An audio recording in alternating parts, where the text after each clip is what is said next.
خذ العفو وأمر بالعرف وأعرض عن الجاهلين.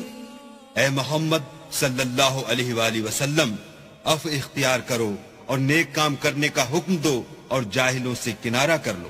وَإِمَّا يَنزَغَنَّكَ مِنَ الشَّيْطَانِ نَزْغٌ فَاسْتَعِذْ بِاللَّهِ إِنَّهُ سَمِيعٌ عَلِيمٌ. اور اگر شیطان کی طرف سے تمہارے دل میں کسی طرح کا وسوسہ پیدا ہو تو اللہ سے پناہ مانگو، بے شک وہ سننے والا اور سب کچھ جاننے والا ہے. إِنَّ الَّذِينَ اتَّقَوْا إِذَا مَسَّهُمْ طَائِفٌ مِّنَ الشَّيْطَانِ تَذَكَّرُوا فَإِذَا هُمْ مُبْصِرُونَ.